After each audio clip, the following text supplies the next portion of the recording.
Jeff, bonjour. Bonjour. Commencer par prendre des nouvelles du groupe et peut-être plus particulièrement de Christopher. Tout le monde va bien ou il y a des...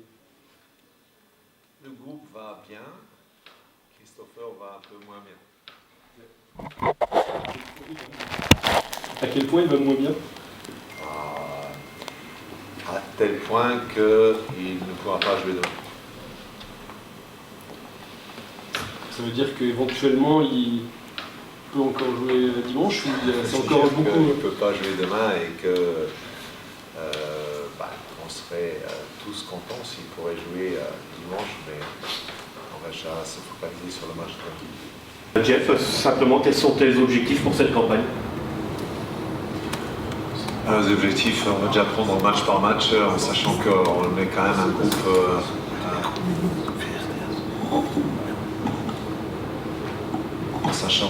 qu'on a quand même un groupe très relevé avec 3 adversaires où à la base on ne sera pas favori contre qui que ce soit.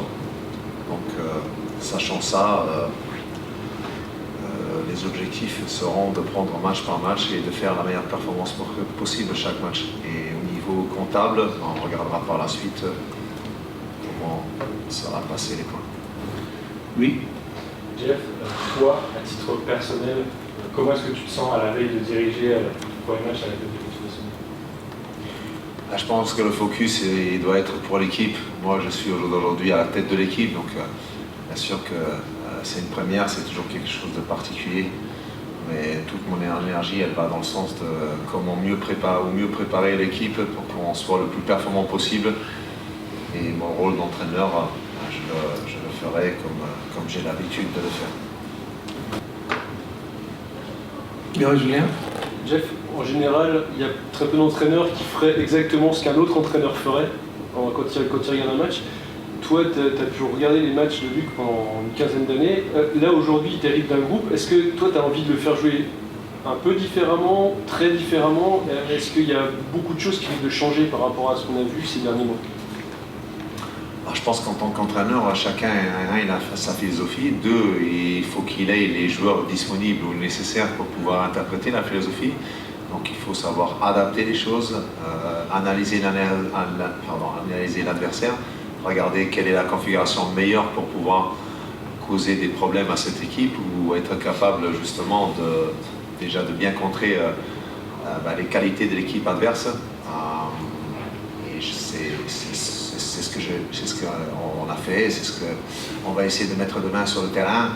Dans quelle configuration, dans quel système, dans quelle aptitude, dans quelle volonté d'attaquer, de défendre.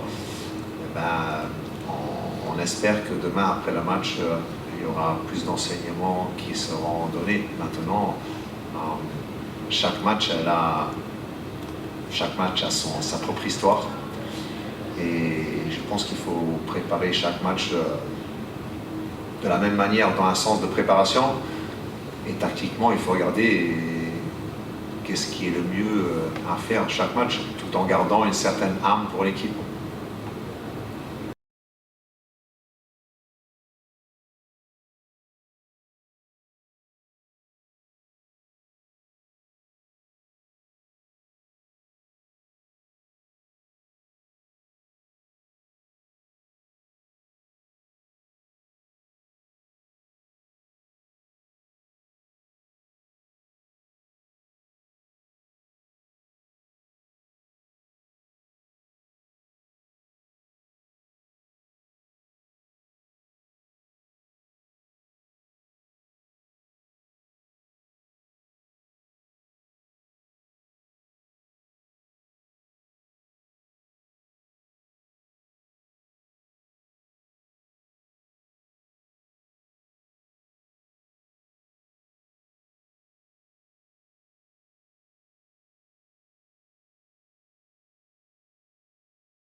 Jeff, la semaine passée, je t'avais posé la question sur Leandro Barreiro dans la position de numéro 10. Il y a un autre joueur qui performe très bien en club au poste de numéro 10, c'est Daniel Zemani.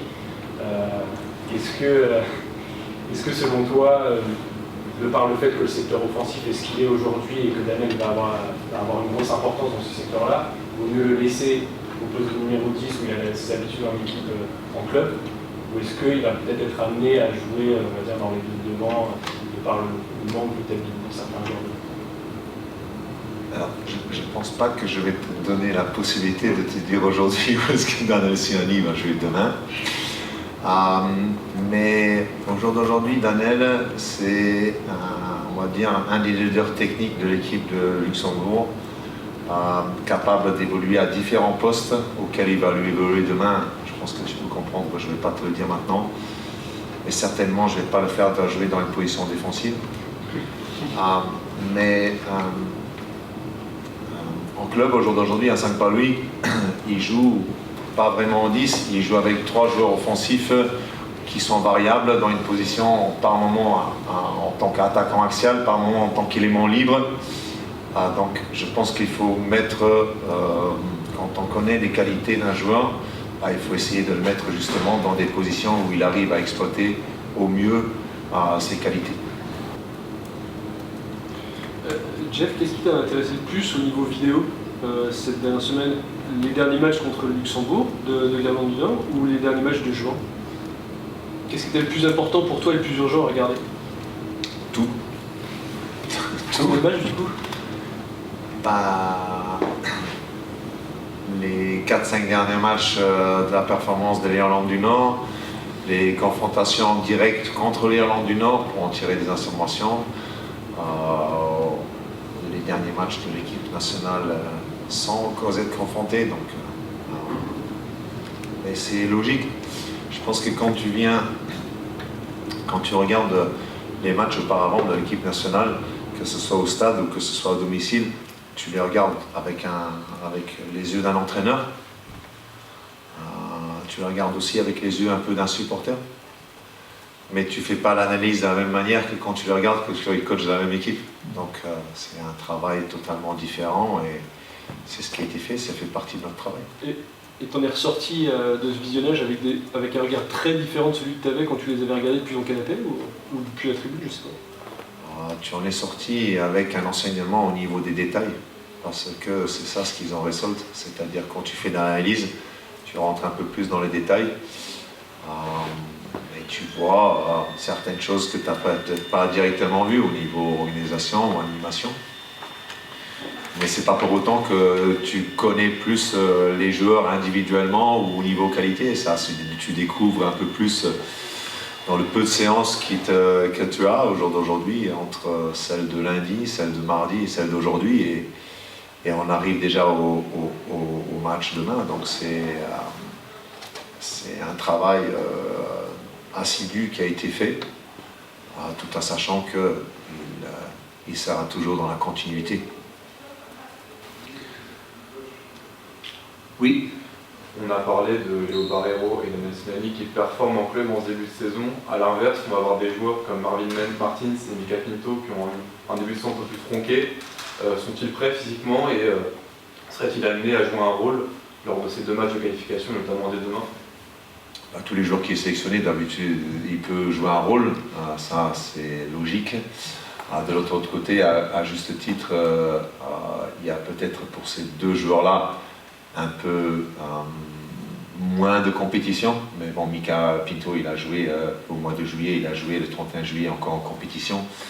Il a une situation un peu différente aujourd'hui en club, mais ce sont tous les 2 des joueurs qui s'entraînent avec un groupe professionnel tous les jours, qui sont entourés de préparateurs physiques et qui font le travail pour mettre déjà les joueurs dans les meilleures aptitudes pour performer avec leur club respectif.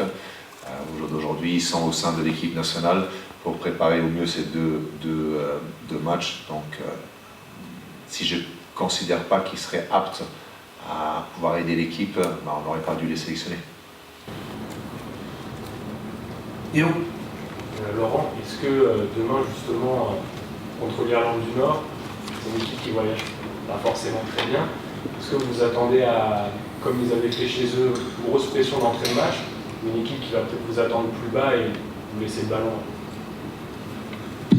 C'est difficile à dire. Moi, je pense que l'adversaire, il ne va pas changer leur playing style, comment on va dire. Moi, je pense qu'ils jouent comme ils ont fait dans tous les autres matchs aussi, parce qu'ils sont très très forts dans ça. Ils vont jouer avec leur qualité. Parce que comme j'ai dit, s'ils jouent dans leur match, ils sont très très bons. Oui.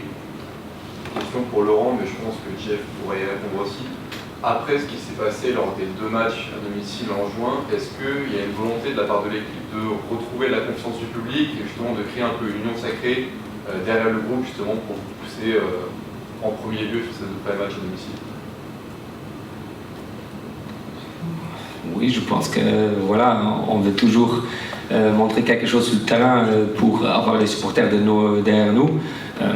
Je pense en juin, le dernier match ici contre l'Irlande, c'était pas si mauvais. Au niveau du résultat, voilà, on a fait un match nul. Les supporters, ils étaient pas si mécontents, ou peut-être j'ai pas compris la question. Ce que vous voulez. Plus par rapport à ce qui s'était passé en extra sportif, les événements notamment du match contre la Slovénie qui avaient un peu marqué, terni ce rassemblement de gens, on va dire. Je pense que le mieux, c'est de se focaliser sur ce qui va se passer demain. Et demain est un nouveau jour. Et je pense qu'on l'a dit avec Laurent déjà, à nous, l'équipe, d'être performant pour que l'ambiance soit bonne dans le stade et qu'on se concentre sur une bonne ambiance. Et dans la vie, je pense qu'il faut toujours regarder vers l'avant et tirer les enseignements du passé. Julien? Je reviens sur la tactique, je suis désolé, on passe du coq à l'âne, mais les enseignements du passé, c'est que là, en juin et en mars, il y avait une charnière qui s'était installée au Luxembourg. Je ne vais pas te demander de nous révéler la tactique, mais est-ce que toi, d'après tout ce que tu as pu voir en vidéo, à l'entraînement, etc., et des adversaires, est-ce que tu t'es déjà fait une idée sur la façon dont tu aimerais jouer au long terme? Est-ce que ça peut rester comme ça parce qu'il faut de la continuité? Est-ce que ça doit évoluer? Est-ce qu'il y a point par point comme ça dans l'équipe? Est-ce que tu as réussi à te faire une image très précise de ce que tu vas voir, de ce que tu veux voir sur les mois qui viennent? Je comprends ta question, mais dans un monde idéal, on peut faire plein de choses. Alors, les 4 derniers matchs de l'équipe nationale, il faut savoir que c'était tous des matchs qui ne faisaient pas partie d'une qualification. Déjà, un match de qualification, c'est quand même quelque chose de différent. La deuxième chose, c'est bien sûr qu'on a tous une idée en tête, et heureusement, comment on aimerait bien et comment on a envie de jouer. Est-ce qu'on a les joueurs disponibles pour pouvoir essayer de jouer ce qu'on met en place? Ça reste autre chose. Là, aujourd'hui, la première question, c'était comment va le groupe par rapport aux blessés. Il y a Kiki, par exemple, qui est blessé. Si tu as un joueur d'une importance comme ça dans l'équipe qui n'est pas présent et que tu focalises ton idée de jeu sur ce joueur, à un moment donné, donc il faut faire un amalgame pour que, en tant que sélectionneur, quand tu n'as déjà pas beaucoup de temps pour préparer les matchs, que tu sois capable de toujours adapter, on va dire, en essayant de se rapprocher le plus de ce que tu aimerais bien faire. Christophe? Jeff, est-ce que le forfait de Kiki va t'obliger à imaginer une animation un peu différente, ou est-ce que, bien sûr qu'on ne remplace pas poste pour poste quelqu'un de cette importance-là, mais globalement ça ne va pas changer ta façon de voir les choses? Forcément, ça change un peu.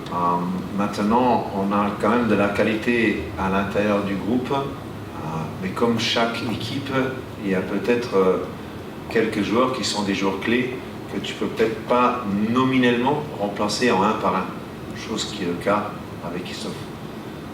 Aujourd'hui, notre rôle, c'est de faire en sorte de mettre l'équipe la meilleure sur le terrain pour être performant. Malheureusement, un joueur est blessé, ça fait partie du sport, à nous de trouver les solutions et de se concentrer dessus et de ne pas regarder forcément que les problèmes.